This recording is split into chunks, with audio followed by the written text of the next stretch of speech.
Every night, at exactly 10:15 p.m., the balcony light across the street turned on. Rhea had noticed it long ago. She didn't mean to. It just became part of her routine. Finish dinner, wash her cup, sit near her window with her phone, and at 10:15 p.m. click. The yellow balcony light in the opposite building would glow. Behind that light lived an old woman. White hair, always tied neatly. Cotton cerise, thin frame. She would come out, place a small chair near the railing, and just sit.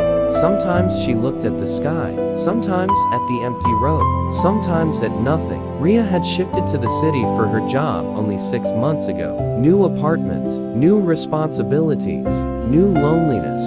The city was crowded, but evenings felt silent. She didn't know why, but watching that balcony light gave her comfort. Someone else was awake. Someone else was sitting quietly too. One night, the light didn't turn on. 10:15, nothing. 10:20, still dark.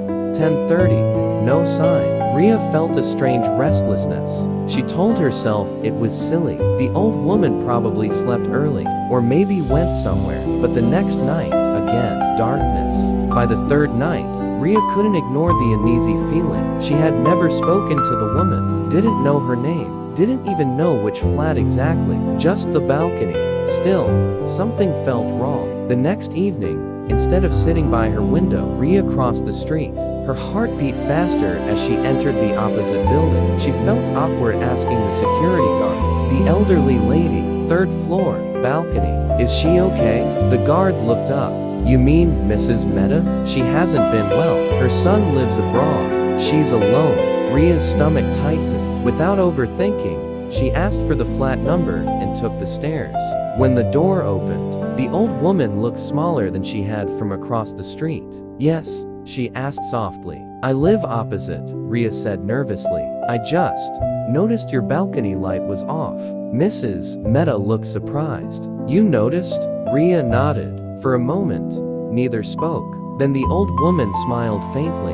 Come inside. The house smelled of old books and eucalyptus oil. A single sofa, a small temple in the corner, framed photos on the wall, a younger version of Mrs. Mehta with a man who must have been her husband, and a little boy between them. My son calls every Sunday, she said while pouring water. He worries, but what can he do from so far? Rhea sat quietly. I sit on the balcony because the house feels less empty when I see lights in other windows, Mrs. Mehta admitted. Rhea felt something shift inside her. I sit near my window for the same reason, she confessed. They both laughed softly. That night, at 10:15 p.m., the balcony light turned on again. But this time, there were 2 chairs. From then on, it became routine. Rhea would finish work and cross the street.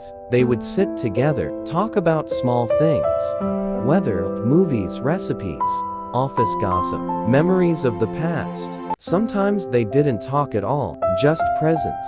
One evening, Mrs. Mehta handed Rhea an old photo album. These are from when the balcony was always noisy, she said. My husband used to read the newspaper loudly. My son would complain about homework. Do you miss it?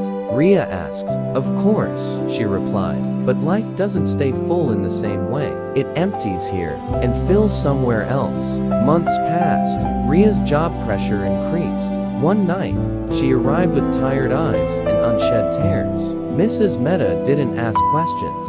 She simply placed her hand over Rhea's.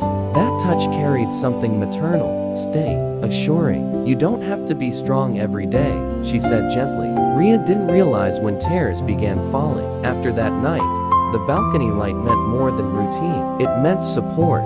It meant someone would notice if you disappeared. It meant loneliness could be shared and become lighter. One day, Rhea received an offer from another city, a better position, bigger opportunity. She was happy and scared. The night before she was to give her answer, they sat on the balcony in silence. You should go, Mrs. Mehta said before Rhea could speak. But Rhea hesitated.